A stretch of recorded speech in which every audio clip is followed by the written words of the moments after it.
Thank you, Councillor Robinson. Councillor Farrer. Thank you, Lord Mayor. I rise to thank Anastasia for finding the courage to come here and speak so movingly. As Councillor Black and I have heard more speeches in this chamber than most, and it really brought home the reality of something that we only watch on the news. And as Councillor Harrison so rightly said, we can't get the smells or anything else, but I think the feeling that came through was very important. And could I thank Councillor Robinson for taking all the trouble to actually make sure that that actually happened. It was a brilliant idea, and very well done to him on that. I'd like to start by making clear that I have not taken, nor ever would take, any money from Russia. In fact, actually, I'm so insignificant I haven't been offered any money from Russia.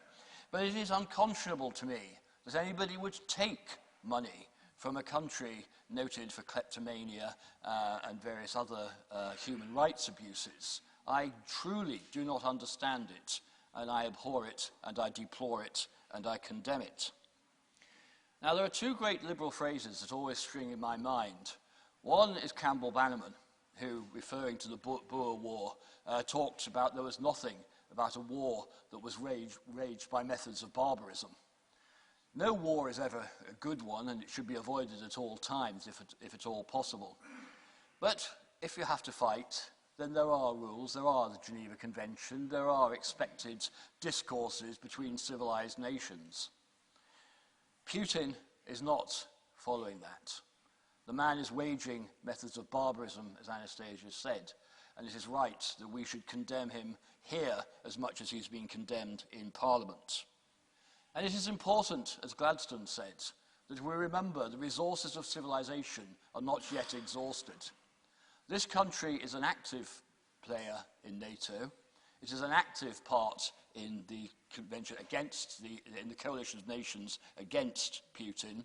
And quite rightly, as you would expect, perhaps with my own family background and having grown up always in places where Russian bombs were always pointed where I lived, you would expect me perhaps to point out and perhaps to slightly redress the balance by Councillor Nico and Harrison, only slightly, to remember that it was this country that was first to send the armaments, effective armaments, at a time when Germany was dithering, to try and help the Ukrainians.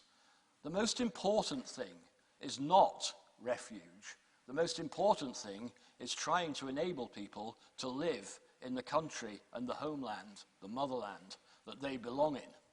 Unfortunately, that military action hasn't been enough to avoid people having to leave their homes, their families, their roots. So it is right what this motion proposes, and I support it.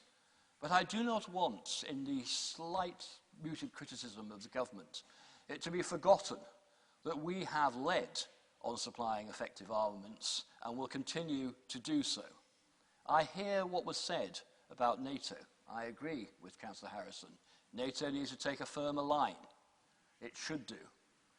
But we are not being best served entirely when we have people like Biden making fairly clear there is a line in the ground that he will not cross.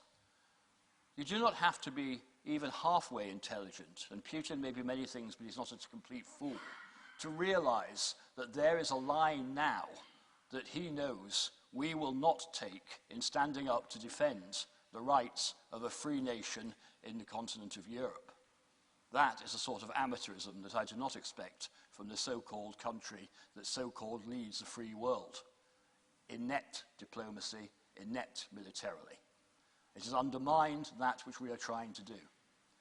I remain convinced that the best that we can do is make clear that there is a line, that we are prepared to stand right up to that line and make sure, if necessary, with the cost of what it might take in arms and people, that we will stand by Ukraine.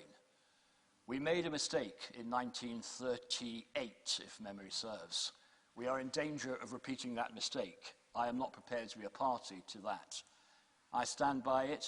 There are a few people in this chamber who know I made my own personal effort on this thing and was rebuffed, too old apparently. But we must stand by Ukraine.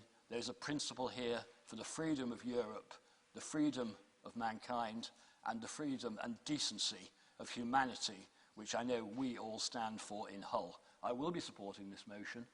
I'm very grateful that the accommodation was made to allow me to do so, because some things are more important than street politics. Councillor Farron. No. Thank you. Councillor Fairley.